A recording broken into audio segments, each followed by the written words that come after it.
Welcome to A Guide to Every Deck in Modern. Today we're looking at Yawgmoth.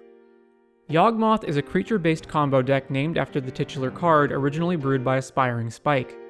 It utilizes Yawgmoth's sacrifice ability in tandem with Undying creatures to draw cards and drain the opponent's life total with Geralf's Messenger or Blood Artist. The combo functions thusly.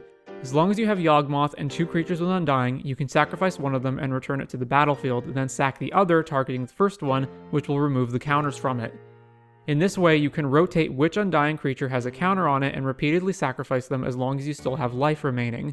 If you have Blood Artist, you can infinitely sacrifice the creatures since the life gain counteracts Yawgmoth's life loss and kill your opponent. Alternatively, if one of the Undying creatures is Geralf's Messenger, as long as your life total is greater than theirs or equal to it and an even number, you can drain them out. If your life total is lower, you can counteract your own life loss with Essence Warden. Alternatively to the combo, you can win via creature beatdown with Strangleroot Geist, Geralf's Messenger, and Grist the Hunger Tide. The deck is a tight package and is fairly consistent, having 8 tutor effects to find Yawgmoth. Because it has those 8 creature tutors, Silver Bullet creatures are better than usual. Grist serves as additional utility, interaction for opposing creatures and planeswalkers, and is a powerful backup threat to Yawgmoth. The deck plays a number of ramp creatures to speed up the combo, which can also play other roles. Every creature in the deck is potential sacrifice fodder for Yawgmoth, Eldritch Evolution, or Grist, which is why the deck plays a tutorable Dryad Arbor. Similarly, the various Undying creatures work well as sack fodder. The best aspect of the deck is that even if you're not in a position to combo immediately, Yawgmoth can draw a ton of cards and set up for next turn. Yawgmoth and Undying creatures make the deck particularly good against removal and sweepers. Sideboarding. Most of the cards are important pieces to the deck's synergy, but you can shave down a few Undying creatures. Grist comes out against decks where it has no targets. Cut Eldritch Evolution against counterspell decks since it's terrible to get 2 for 1 even if the creature you sacrifice has Undying. Thoughtseize is for combos and counterspells, Endurance for graveyard decks, Necromentia for combos, Force of Vigor and Outland Liberator for artifacts and enchantments, Thrun for control, Crime and Punishment and Necroplasm for decks with 0 or 1 mana permanents, notably Urza's Saga and Crashing Footfalls. Magus of the Moon can be a powerful card against unprepared opponents. It's tutorable via Chord and Evolution, or can be cast with Ignoble Hierarch. The deck plays enough basics and mana dorks that you can get around it if you plan ahead. How to beat it.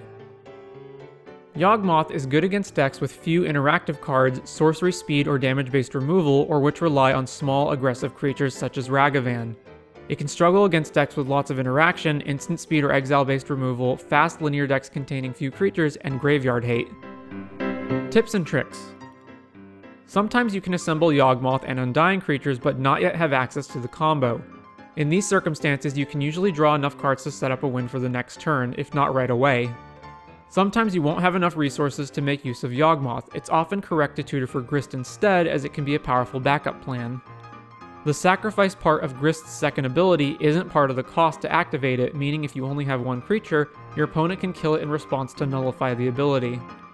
There are some neat rules tricks with Wall of Roots and the tutor cards. Wall of Roots can pay for 2 mana for Chord of Calling by tapping and adding mana.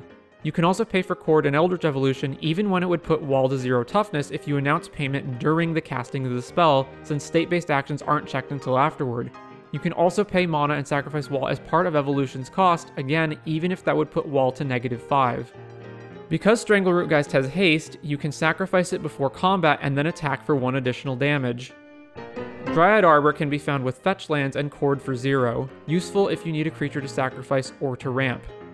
Dryad Arbor can pay for Chord of Calling's Convoke even if it's summoning sick.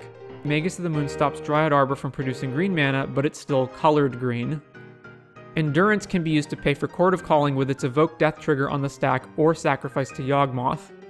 While it's technically possible to win at instant speed with Chord of Calling, don't count on it. Don't forget that Yawgmoth has a third Proliferate ability. Some use cases are: you need to kill multiple creatures but don't have enough of your own creatures to sacrifice. Put a counter on each of them, then Proliferate. Add a counter to Grist to reach its ultimate faster. Tick up the counters on an opponent's Chalice of the Void or Aether Vial to screw them over. Some versions of the deck play Zulaport Cutthroat, which doesn't trigger from opposing creatures dying and is therefore blatantly worse than Blood Artist outside of very narrow scenarios such as Leyline of Sanctity. Necroplasm can be brought back via its Dredge ability to deal with Rhino tokens, Karnstructs, etc., or to ensure you have a creature to sacrifice. Also, though very unlikely, you may randomly mill it over with Grist. Urborg and Yavimaya can potentially be detrimental by giving opponents colors they're missing, which can be additionally problematic if they're running Prismatic Ending. Urborg also enables the new Cabal Coffers decks. Play them last and with caution. I hope you've enjoyed this look at Yawgmoth. I want to thank my fellow players in the Magic community for whom sharing their experiences helps make these guides possible. You can find additional resources, such as an up-to-date deck list, in the description. If you think I left out anything important or got something wrong, please leave your thoughts in the comments, and stay tuned to see what deck we look at next time.